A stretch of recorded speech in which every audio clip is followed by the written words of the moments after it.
All right, we are here at Woodville West Torrens on day 2 of a gather round. We're here at the Woodville West Torrens, home of the Eagles. Hello, Mitch. How are you? Hey, Phoenix. Good, mate. Yeah, lovely day out here. Nice ground. Never been here before. Yep. Get to watch the dogs and cats do their captain's runs. It's been really exciting so far. Interesting stuff. Last night we had our first game for gather round. Obviously, the D's taking home the chocolates over the Crows at Adelaide Oval. My first time at Adelaide Oval. Really enjoyed the experience. Yep. Thank you to everybody that gave me some tips on the full fan experience on our social media. So, what did you make of the game last night? Yeah, it was a very strong statement from the Demons. I'll be very happy to be returning from South Australia with 8 points after knocking off Port Adelaide last week.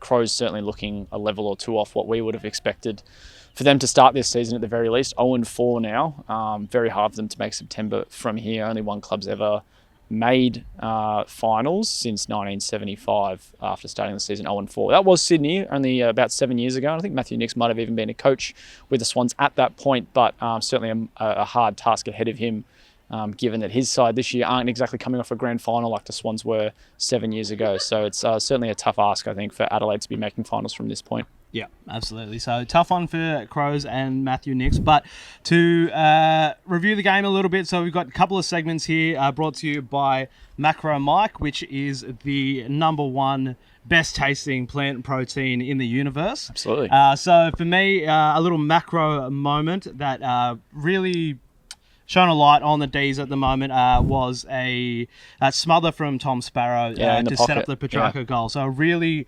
important. I think that's something that the D's really want to focus on this year, and you could sort of tell when they got around him after Petrarca did score that goal. So massive diving smother from Tom Sparrow. He gets our Macro Mike moment of the game last night. So we have another one. So the Macro Mike game changer, Mitch. So who are you giving that one to?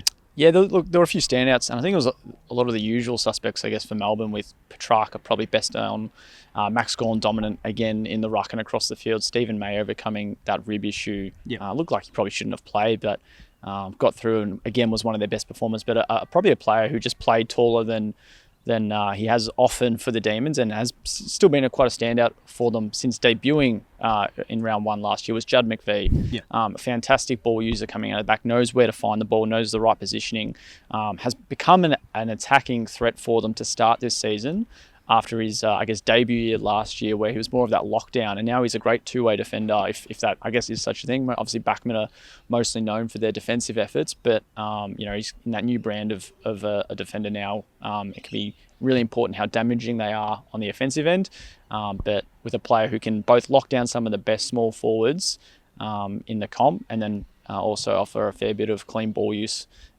moving out of the defensive 50. I think he went at 95% from 20 touches on Thursday night, so that's a fantastic effort. And he's our Macro Mike game changer, and it's going to be a really exciting one for the D's for a very long time. And even next week he comes up against Charlie Cameron, who I think he had a couple of good performances on last year. So that's it's really exciting new addition for the D's over the last few years in Judd McVee, our rookie draft as well. This is absolutely fantastic work for their recruitment team to get him out of WA and in the red and blue. Yep, absolutely. Would you say that Judd McVee is the best player named Judd to ever play the game? No.